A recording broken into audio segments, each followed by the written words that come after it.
think the stat that's typically thrown out is between 30 and 40% of all food in this country goes uneaten. With increased cost of food, we're seeing more and more need at the food bank level.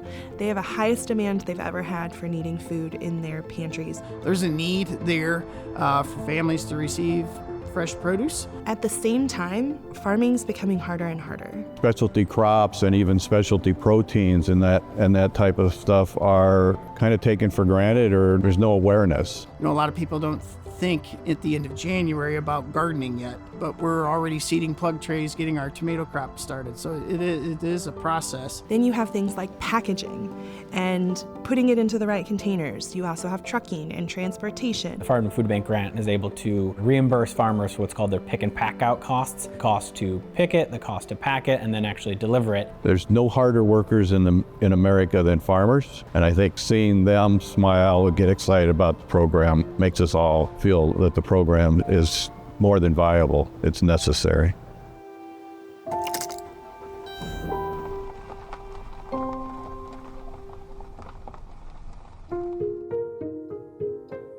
Being at this food bank, at the food bank for 24 years and now at Feeding Illinois for 6, the realization is in Illinois we still have a lot of opportunity here to capture that waste. And Feeding Illinois is actually the state association of the 8 Feeding America food banks that cover all 102 counties in Illinois. They're all Feeding America food banks, 3 of them actually across state lines, but serve a good chunk of Illinois.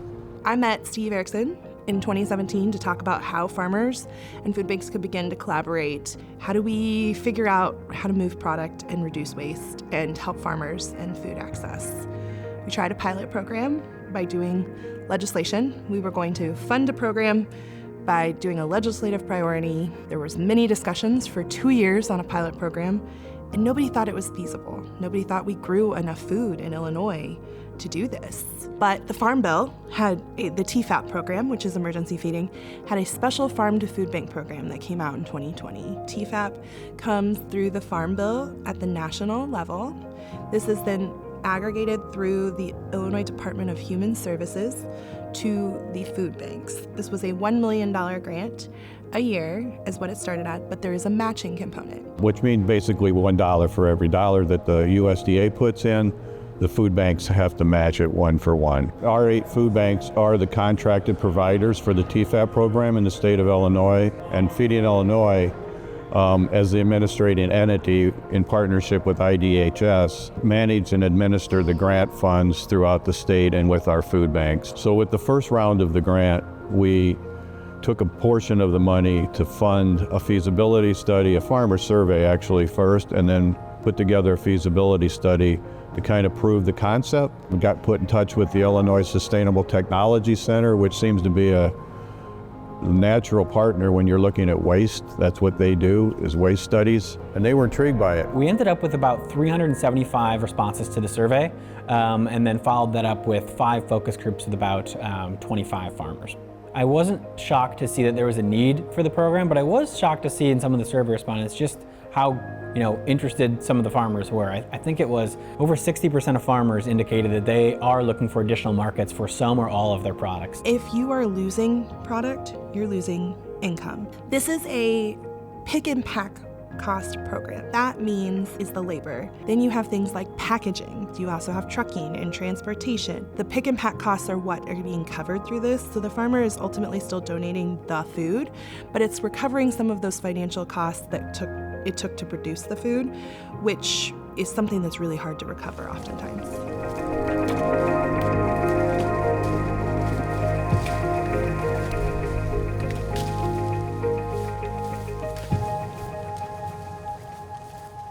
Farmers don't want to lose money to donate, but they're not also looking to make money off it either. So as long as we can help them recoup some of those costs, has been huge to making the whole thing work. And then in 2021, we were able to actually launch a pilot program with Rindleman's Orchard aggregating from multiple farms to see what that looked like. During the 2021 growing season, we were able to capture over 600,000 pounds of surplus. And then in 2022, it was over 1.2 million pounds across, I think, 35 farmers. And 3 years later, we moved almost 3 million pounds of wasted food product that wasn't wasted but surplus and didn't have a market, stabilizing farmers' needs, and showing that we really had a project that could be something. The standard for meals is 1.2 pounds. So if you look at 3 million pounds, you're looking at roughly 2.5 million meals. How many people that serves is how many meals do people eat a day. Giving people food that they won't eat isn't feeding people. Giving people food that they want and will eat and maybe have a choice in is what we're really striving for now. We grow around 70 acres of fruits and vegetables. A lot of our vegetables are also greenhouse grown, but we also have a lot of field crops. The Farm to Food Bank program really for us is any type of surplus that we have, whether it's surplus growing out in the field that isn't even harvested yet, that may go to waste, we need to move it. I mean, let's face it, we're dealing with perishables. Rather than dumping something on our compost pile, yes, I mean, we're able to sell that product. We're still selling the product. And it's a wholesale price or below the wholesale price. That we're able to move it, and so it makes it worth our while. After all these lessons learned, we were able to go back and make legislation on this to make a state program in 2023 that allowed for a state federally funded program outside of just the federal dollars to begin what is now officially the Farm to Food Bank program. The legislation passed in the state is that it helps establish the program here in the state. But maybe the most exciting part is that it was bipartisan. There's no argument against it. We're taking taxpayer money, either coming from the federal government or the state government, and reinvesting it with our farmers to feed neighbors.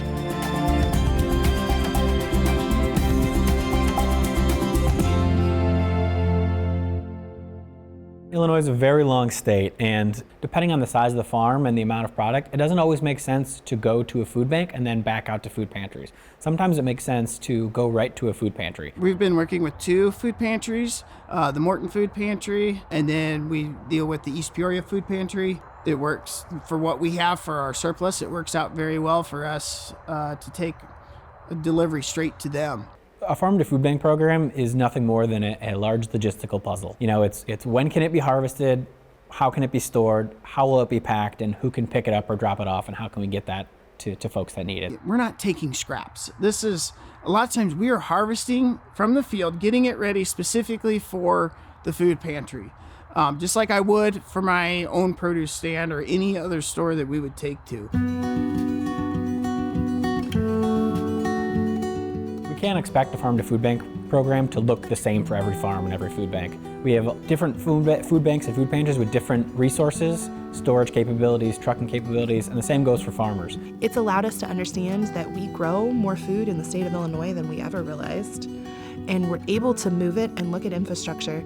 And this has actually allowed us to look at how to move food beyond the surplus food within the state and build programs that are really going to change the economies of the state of Illinois.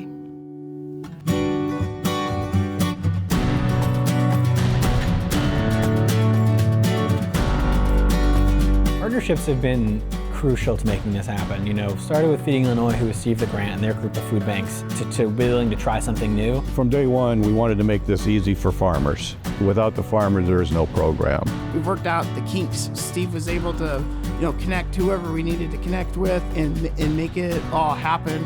We said from the beginning, we're trying to make this as easy as possible for the farmer, and he's done a great job doing that.